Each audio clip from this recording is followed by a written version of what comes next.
Daula. Mayong adlaw kanyang tanan mga lodi. Kani nga video mao ni katong nanagat mi usang adlaw dito mi sa luwa. Inya ni unos na pag-aanang hapon pero naulian ra pud pagkagabi. Nakaluyan pud taon mi may gani gidako ni agaw Jerome Bagyo. Mao nakaadto gid taon ko sa luwas. Kaya ang ako manggong papa tiguwang na dili na siya makalahutay dito sa luwas. Maong dili na lang siya sa pinahubas. Nya sa pagpadagan ni agaw Jerome diya nagkurna ko niya na sa luyon ako ang akong igagaw nga si Michael Bintulan. Tungod kay kaliwat na gidadamo mga bintulan ang mga mananagat. Maong para na ako giisip na ko ni nga treasure ni kani nga maong trabaho. Kaysa buhi pa to ang akong lolo. Dinha nagsugod ang kalbaryo aiste milagro. Og tungod pud sa pagpanagat napakaon ni lolo sa insakto ang iyang mga anak. Maong nasunod sab ni papa. Kanya ako ra man sa laki anak ni papa. Mao nang padayon nun kuning trabaho. Kay taas-taas man yung subayonon kung ato gining subayon ni istorya.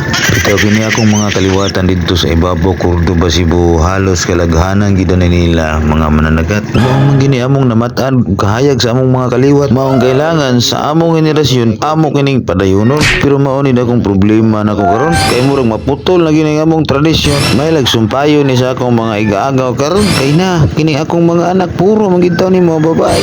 Pero sa saktong higayon kay bawo ko puhon maabot ra na. Nga mo tumaw gikan sa among kaliwatan ngadto sa pila ka salin lahi na siya maabot nga panahon kay na kahibaw ko dugong mananagat ginming mga bintulan. Kaya nga among mga kaliwatan mura magmanga starsan panahon man gud kuno nila sa una magbahag ra sila pero naglibog ko ngano naabot man daning istorya ha nga nanagat man unta mi diha ya shout out ko ni agaw Raniel ug ni agaw Jerome Bagyo ug ni Konsehal Jerry Bags kay gana sila mao na akong mga buotang amigo dinha sa Pilipo ug luyo sa tanan sa ako nagikasulti kana si agaw Raniel limpang ug pinaka supporter na nato bukod sa kaliwat na nako sa side sa mga pango naman na limpangog di ba pero sa dili pa ni mahuman tanaw lang na ninyong ilang mga kabakhawan naara nakilid sa ilang pisnitan ana birte gid ako ang hawan iluyo pud ang bakhawan si Lex naman ay syalan pero kay ba mo nga dugay na ko nagplano nga magjogging din ha buntag sayo pero mao lagi nagduduha man ko kay ambot pila na ka kilometro kay kung usod ka din ha kinahanglan maginhumno nimo kanya nga akong naandan nga joggingan usa ra man taon ka kilometro mao na nagduduha ko